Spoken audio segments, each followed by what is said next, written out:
د لوی او مهربان خدای په نامه. د کتاب نوم پښتانه په تاریخي آثارو کې. لیکوال څېړنپوه ډاکټر محمد شریف زدران. لومړی فصل پښتانه په لرغونو آثارو کې. د ویدا په سرودونو کې. پارتیان، ساک او یا سحاک څوک دي؟ پارتیان او سحاک یعنی اسکایي سکیتی د پښتنو دوه مهمې او لرغونې څانګې دي چې په ریګویدا او تاریخ هیرودوت کې بیان راغلی دی او موږ به دلته هر یو په خپل وار سره در وپېژنو. پارتیان او پارتیا د هغه قوم او سیمې نوم دی چې زیات څېړونکي او مورخین په دې عقیده دي چې دوی د باختر له خلکو څخه او د باختر له آریایي کتلې څخه وو. پارتیان د آریایي باختري یعنی پکت یا پخت د قوم یوه څانګه ده.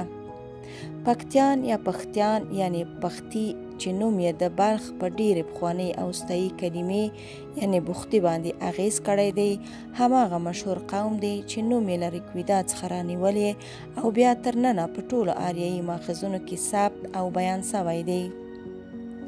پښتانه د نورو باختري قبایلو په څیر د 2000 قبل میلاد په شاوخوا کې د مهاجرت پر مهال دوه څانګې سول چې یوه څانګه یې د هندوکش جنوب ته راغله او بله څانګه یې په بختي کې پاتې سوه.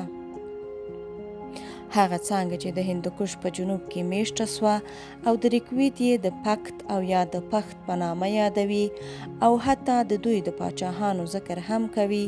دغه پراخه سیمه د پکتیا یا پختیا په نامه مشهوره سوه.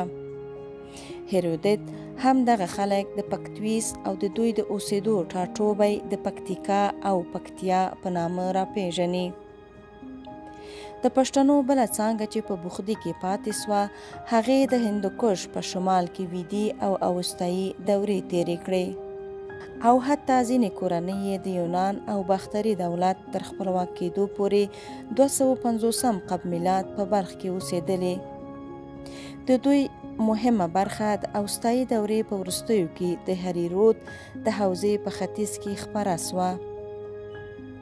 پارتیان چې د پخت یا پخت له باختري آریایي څانګې څخه وو په نسبتا نوې زمانه کې له بختي نه په لمر پرېواته خواته وخوځېدل او د خزر د سواحلو او هریرود ترمنځ سیمه کې میشت سول او دغه سیمه یې په خپل نامه یعنی پارتیا باندې ونوموله. په دې ډول وینو چې د پښتنو د جنوبي وطن او لویدیځ وطن نومونه یعنی پختیا او پارتیا یو وزن او آهنګ لري، بلکې یوه کلمه ده او د یوې کلمې څخه په یو ټاکلي شکل او صورت جوړه سوې ده. وروسته له هغې چې د پارتي حکومت مرکز د دجلې سیند شاوخوا ته ولېږدېد او د آریانا له حدود څخه ووت، د پارتیانو بلې څانګې د ونوس تر مشرۍ لاندې د هیرمند او ارغنداب په حوزه کې جلا سلطنت جوړ کړ چې د آریانا په تاریخ کې د پهلوا په نامه یادیږي. پهلوا د پارت له څانګې څخه دي چې په ساکستانا یعنی سیستان کې خپاره سوي او په لومړیو کې د پارت په نامه د سیستان نایب الحکومت کوله او کله چې د پارتیانو مرکز د دجلې شاوخوا ته انتقال سو او سحاک سیستان ته راننوتل او له پارتیا سره ګډ سول او دې ګډ عنصر یو خپلواک سلطنت منځته راوړ چې د پارتیانو سره د تفکیک په وجه د پهلوا په نامه ونومول سول او اروپایانو هغوی د هندو پارت په نامه هم یاد کړي دي. کله چې اسکندر پر ایران حمله وکړه، پارتیان د ایران د پوځ یوه برخه وه او په اربل کې د اسکندر د لشکرو پر ضد جنګېدل. د دریم داره لمړنې وروسته د پارتیا سیمه اسکندر ونیوه. امیناسپیس چې یو پارتي شخص و له مصر څخه راوغوښت او د پارتیا ساتراپ یعنی والي یې وټاکه او تلی پولوموس چې د اسکندر د لارې ملګری و د هغه د پوځي مرستیال په توګه وټاکل سو. پارتیات دامغان، شارود، جوین، سبزوار، نیشاپور، توس، ترشیز له سیمو او د هریرود له حوزې نه جوړه سیمه وه. دا هغه سیمه وه چې په منځنیو پیړیو کې د خراسان په نامه یاده سوه. په 245 قبل میلاد کال په بلخ کې د دیودوتس په مشرۍ د یونان باختري دولت له جوړېدو 2 کاله وروسته د پارت د دولت بنسټ ارساس کښېښود چې د ارساک یا ارشاک په نامه یادېده. دا یې د پرنای پر څانګې مشر و او هغه په اصل او نسب کې ساک و چې د کسپیان او اورال سیمو کې اوسېدل. په هر حال د پارت واکمني اول تر څه حده د ارساک د ورور تریدایس او په پوره ډول د متریداس په پاچاهۍ یې په یوې امپراتورۍ بدله سوه. په هر حال د پارت واکمني اول تر څه حده د ارساک د ورور تریدایس او په پوره ډول د متریداتیس په پاچاهۍ کې په یوې امپراتورۍ بدله سوه. د دې کورنۍ ټولو واکمنو د ارسانس لقب درلود او وروستی پاچا یې ارتبانوس د 13 ارساس لقب درلود او نوموړی متریداس په 160 او 140 قبل میلاد کلونو کې مات ایلام، پارس، کاراسین، بابل، اسوریا په لویدیځ او ګدروسیا او ممکن هرات او سیستان په ختیځ کې لاندې کړل او په دې ډول د پارت امپراتوري په اروپا کې د روم د امپراتوري سیاله سوه چې د سلوکوس امپراتوري لاندې کړه او په خپله یې یوه لویه امپراتوري جوړه کړه. د پارتیانو امپراتوري په 224 میلادي کال ساساني واکمن اردشیر له منځه یووړه.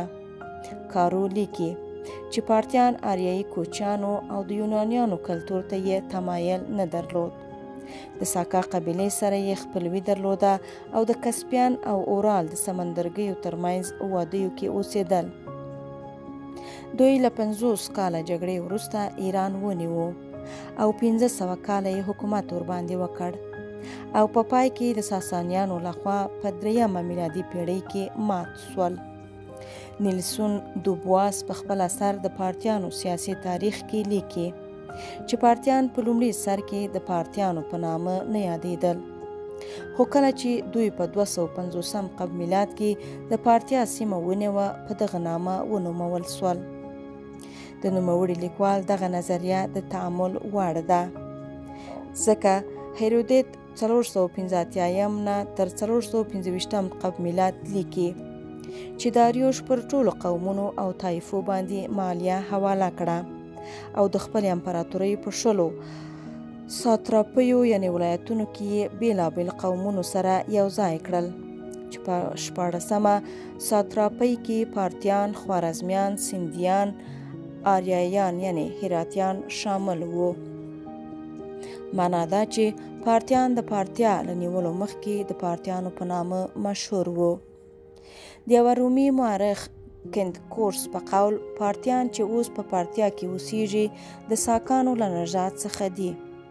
د آریان په قول د 311 قبل میلاد کال د ګوګمل په جګړه کې چې د اسکندر او داریوش ترمنځ وسوه د داریوش په لښکرو کې ساکان او پارتیان له نورو باختري او هراتي جنګیالیو ترڅنګ شامل وو. دغه راز د تخت جمشید مقبرې په ډبرلیک کې د پارتیانو، هراتیانو، باختریانو، زرنجیانو، رخجیانو، ګنداریانو او سکانو یادونه سوې ده. پارت په پخوانۍ دوره کې یو مملکت و چې اوس هغه د خراسان په نامه یادیږي. لومړی داریوش د بیستون، تخت جمشید او نقش رستم په کتیبو کې د پارتیا په نامه نومولی دی.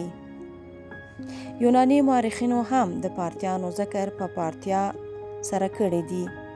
د پارتیانو سلسله د اشکانیانو په نامه هم شهرت لري ځکه د دې سلسلې مؤسس ارساس یا ارشک او اشک او د وخت په تیریدو سره دغه نوم په اشکانیانو بدل سوی دی.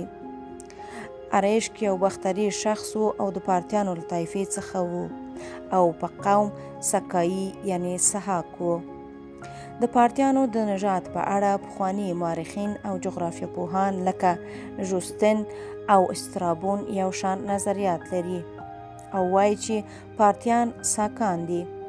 دوی په لومړي سر کې د پالوس، میوتیت، یات، آزو سیند پر غاړه اوسېدل او وروسته خوارزم ته او ورپسې خراسان ته راغلل. لکه چې مخکې مو وویل. ارساس یا ارشیک یو باختري سړی و او له دغه ځایه پارتیا ته ولاړ. پارتیا د 6 قبل میلاد پیړۍ نه پخوا د آریانا د یو غربي ولایت په توګه موجوده وه او په پارس کې شامله نه وه. ارساس په پارتیا کې د 100 سیانو پر ضد پاڅون بری ته ورسوه او د دولادي لویه امپراتوري جوړه کړه. پارتیان د افغانستان په پخوانی تاریخ کې له ډیرو جهاتو څخه شامل دي. لومړی په دې علت چې د پارتیا سیمه په جغرافیایي لحاظ د آریانا د خاورو جز وه. دوهم، پارتیان د پښتنو یوه څانګه وه چې له باختر نه یې پارتیا ته مهاجرت کړی او هغه سیمه یې په خپل نوم یعنی پارتیا سره مشهوره کړه. دریم، د پارتي سلطنت مؤسس ارساس او د کورنۍ د باختر له خلکو څخه وه. پارتیا ته تللی او هلته یې سلطنت جوړ کړی دی. څلورم، تر هغه وخته پورې چې د پارتیا د حکومت مرکز له حکاتومپي لوس څخه د دامغان د جنوب په 8 میلۍ کې وو او د دجلې سیند غاړې ته لا نه وو لېږدېدلی، پارتي پاچاهانو لږ او ډیر زموږ د مملکت پر لویدیځو او شمالي غاړو کې نفوذ او حاکمیت درلود. پنځم، ونونس پارتي حکمران د 120 قبل میلاد په شاوخوا کې د هیرمنداو ارغنداب په حوزه کې یو خپلواک سلطنت جوړ کړ او د پهلوا مستقل سلطنت او کورنۍ په نامه د آریانا د تاریخ یو بشپړ جز وګرځید.